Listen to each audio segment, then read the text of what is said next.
Imagine waking up at 3 in the morning, your heart racing, your mind spiraling through every possible disaster that could happen tomorrow. Your presentation might go wrong. That text message might mean something terrible. The future feels like a storm cloud pressing down on your chest, and you can't breathe. Sound familiar?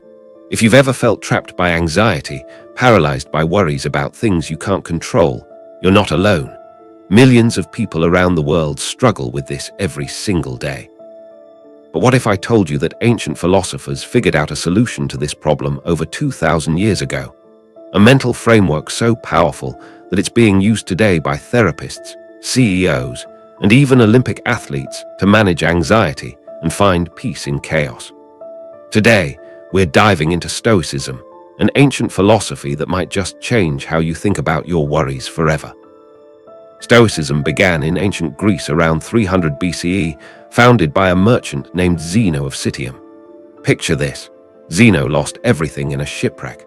All his possessions, his entire livelihood, gone in an instant. Instead of being destroyed by this catastrophe, he stumbled into Athens and discovered philosophy. He eventually created Stoicism, a practical philosophy about living well despite life's inevitable hardships. But Stoicism wasn't just for philosophers sitting in marble halls. It became the mental operating system for Roman emperors, slaves, and everyone in between. Marcus Aurelius, one of the most powerful men in the ancient world, wrote his personal journal practicing Stoic principles while managing an empire and facing war, plague, and betrayal. Epictetus, another famous Stoic, was born into slavery and faced unimaginable hardship, yet he became one of history's most influential teachers of inner freedom. What made Stoicism special wasn't complicated theory, it was practical wisdom. These philosophers asked a simple question: what can we actually control in life? And more importantly, how do we find peace when everything feels uncertain? Their answers form a toolkit that speaks directly to the anxiety epidemic we're facing today. At the heart of Stoicism lies one fundamental principle that can transform how you experience anxiety. It's called the dichotomy of control, and once you truly understand it, you'll never look at your worries the same way again. Imagine you're holding two boxes. In one box, put everything you can actually control. In the other box, put everything you cannot control. Now, here's what the Stoics discovered. The only things in that first box are your own thoughts, judgments, and actions. That's it. Everything else, what other people think of you, whether you get that job, if your flight gets delayed, whether someone texts you back, the economy, the weather, your health outcomes, all of that belongs in the second box. And here's the revolutionary part. The Stoics argued that we should only concern ourselves with what's in the first box. Think about your anxiety for a moment. When you really examine it, almost everything you worry about lives in that second box. You're anxious about being rejected, but you can't control another person's feelings. You're worried about failing, but you can't control the outcome, only your effort. You're stressed about the future, but the future doesn't exist yet and may never exist as you imagine it. Your anxiety is essentially you trying to control things that exist outside your power, and that's like trying to change the direction of the wind by worrying about it. Epictetus put it beautifully. We are disturbed not by things, but by the views we take of them. Pause and think about that. The event itself isn't creating your anxiety. Your interpretation of the event, your judgment about what it means, your projection into an imagined future, that's what's creating the suffering. Let's use a concrete example. Imagine you sent an important email and haven't received a response. Anxiety starts creeping in. They hate me. I said something wrong. I'm going to lose this opportunity. Notice what's happening.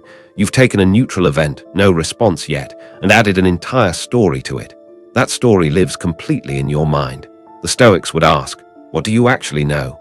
You know you sent an email. You know you haven't received a response. Everything else is your judgment, your interpretation, your fear disguised as prediction. Now imagine approaching that same situation with Stoic principles. You sent the email to the best of your ability. That was in your control. Whether they respond when they respond, and what they think, none of that is in your control. So why pour your mental energy into that second box? The Stoic doesn't become indifferent. They simply redirect their focus to what they can actually influence. Perhaps sending a polite follow-up improving their skills for next time, or simply continuing with their day. Another powerful Stoic practice is called negative visualization, though it sounds darker than it actually is. The Stoics would regularly imagine losing the things they valued, not to be pessimistic, but to prepare themselves emotionally and to appreciate what they have right now. Marcus Aurelius would remind himself each morning that he might encounter difficult people, face setbacks, or experience loss. This wasn't morbid, it was liberating. Here's why this works for anxiety. Anxiety thrives on the illusion that we're unprepared, that something terrible will blindside us. When you've already considered and accepted that difficult things might happen, and you've mentally rehearsed that you can handle them, the anxiety loses its grip. You're no longer running from the possibility of hardship. You've already faced it in your mind and realized you're more resilient than you thought. The Stoics also practiced what we might call radical acceptance today. They understood that suffering comes not from events themselves, but from our resistance to reality. When you're stuck in traffic and feeling anxious about being late, your anxiety isn't really about the traffic. The traffic simply exists.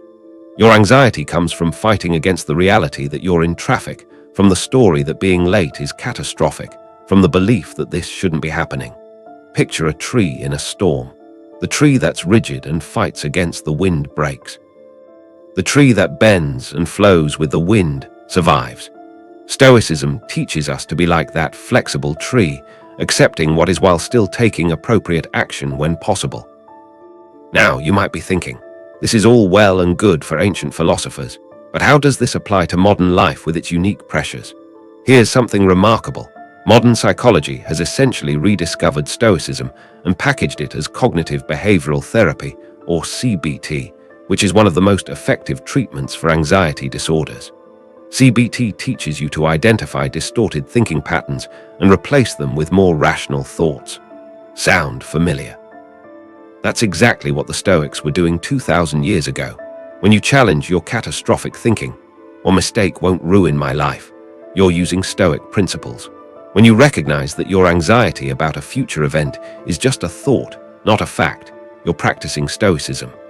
In our modern world of constant notifications, social media comparison, and endless news cycles designed to trigger anxiety, Stoic principles are more relevant than ever. We're bombarded with things outside our control, and we're encouraged to have opinions and emotional reactions to all of it. The Stoics would look at our relationship with social media and immediately see the problem. We're handing over our inner peace to complete strangers and algorithms. Think about how you feel when you check social media. Often, anxiety creeps in. Someone seems happier than you. Someone achieved something you haven't. Someone said something that bothers you. The Stoic response. Recognize that you can't control what others post, what they achieve, or what they think. You can only control whether you engage, how you interpret what you see, and where you direct your attention. Many successful people today attribute their calm under pressure to Stoic practices.